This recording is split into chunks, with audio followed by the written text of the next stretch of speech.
to the Department of Terrible Plots, to the subsection of small insects, and they denied any and they said, would they actually do it? They would not be biting you on the back. So yeah, but I am very careful because I can say anything. He can get into an enormous amount of trouble. And that's the last thing I would like to do. The what? Oh, yes. He has sent me some economic presentations that he handles graduate students and so forth. It's funny because we have exchanged places, we have been in the world. You know, I left Cuba, I have traveled a lot in the world. And so has he.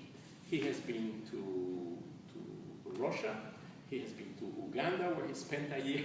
He has been to some of the most God-forsaken places in the world that I have never wanted to go. But one of the presentations that he sent was about economics, which basically was showing, this was really when Bush was president, I think, it was showing that, that basically the United States was in an untenable position. I mean, he's an economics professor, he should know what he's talking about. But there were a lot of technical terms, and one of them were IEDs. And I replied saying, I don't know what IED means. In here is an improvised explosive device, which is people are blowing up people in Afghanistan. I'm sure you mean something else. And when I said, I told her, I said, I am sure that the moment I send a letter, an email saying IED into Cuba, the NSA is going to start paying attention to it. But I still sent it because I'm still as stupid as I used to be. Jim, do you have contact with the Cuban community in southern Florida? Not much. I had some of my friends, Barry knows Billy Schwartz, who was a good friend. They used to be neighbors, and he stopped here for my 70th birthday, but he lives in Uruguay, and he spends winters in, well, it's winter there now, so he probably is in Miami and so forth. But, has that community evolved over the years? And, I mean, does it have any direction or change? They're very rich. Okay. Cubans have done very well. I am the exception. But they stay for the most part in that area. Yeah. Okay. Interesting. So, Jim, your mention of IEDs, should we not be surprised if you just disappear one day? Is that? It would be possible. I don't know how she would feel about it, but yeah. Would it be surprising, Bob was asking, would it be surprising, since I mentioned IEDs, that I would disappear one day? We'll have to contact Boris. Maybe a seance would help. Jim, did you or any member of your family experience any form of discrimination in Cuba? Or post-Castro because of your ethnicity? When I was a little kid, I used to run very fast. I mentioned this. I was a sprinter. And when I was a little kid, I lived in Old Havana, and I ran everywhere. And one of the reasons I ran everywhere is there were gangs of little black kids that would chase me. And I was faster than they were. And one time, and they would call me Polaquito. Polaco means Pole, and they used to call Jews Poles, which, by the way, used to annoy the Poles, who they felt insulted by it. One time I came running home, and my father was home, which was a rare event, and he would not let me in. I had to go around the corner and challenge the little black kids to a fist fight. I was maybe 6. And I remember this because I was fighting this kid, and there were like 20 grown-ups around us, and this kid had the close crop hair, and I was trying to grab his head so I could punch him, and I couldn't. But it's still bothering me. I'm sorry. Ed, were you asking? Did you say anything about post-Castro? No. The regime, Castro was much more interested in priests. A lot of the priests were Spaniards. And that was the possible strongest opposition that he had internally. So he immediately, I mean, there were about between 10 and 15,000 Jews in Cuba among 6 million people, so we were nothing.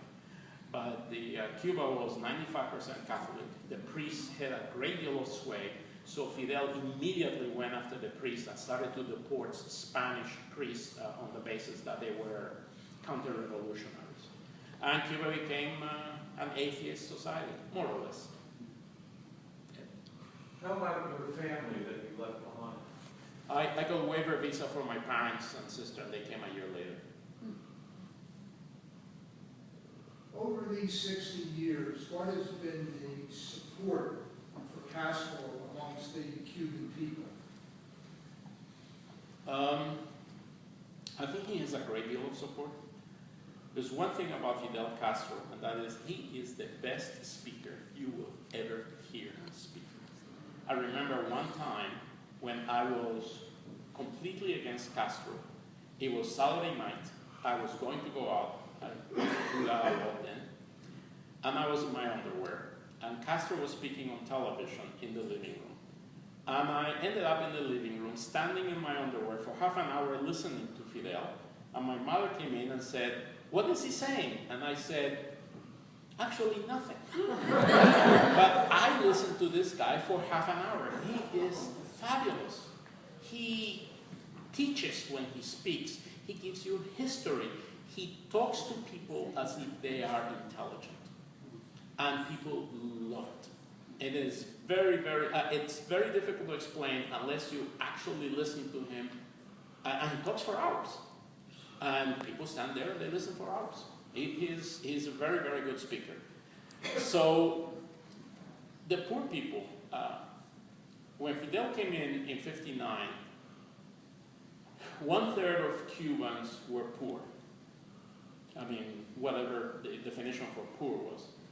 And yet Cuba had a per capita gross domestic GDP, gross domestic product, similar to Italy. Cuba was one of the most advanced of the Latin American countries, one of the top 5. Havana had more movie houses than New York City. Havana was a great place, fabulous place. I mean, there was no better place to be a teenager, I'll tell you that much. There was no drinking age in Cuba. Had more gambling than Las no Vegas. age for anything. You could do anything you wanted. Yeah. Had more gambling than Las Vegas. Had more gambling than Las Vegas. Well, yeah. I used to go to a nightclub every so often at the Caribbean Hilton. And when our dates would go to the bathroom, whatever girls do at the end of the evening, I would walk across to the roulette table. I was making $80 a month. And I would take $5 and I would put it on number 17. I never would. I figured if I hit, I pay for everything. But yeah, I don't think there was that much gambling going on. My friends used to go to casinos. I used to go with them. They were not that full. They were empty. I think America loves the idea of the mafia in Cuba. It is so much more fun than United Fruit being in Cuba. Well, Cuba before Castro was very much a U.S. tourist destination. Yes. Very much like Puerto Rico is now, and I guess. And did you see much of that? Did you see American tourists? And tourism was the 3rd source of income. First was sugar, by far the largest. Then came tobacco, and then came tourism. And there were a lot of tourists. Before I met my wife, and she went to Puerto Rico. Her father told her not to talk to the Puerto Ricans. Would she have come to Cuba? That's precisely what I would be going for. American girls with long legs. That was my favorite.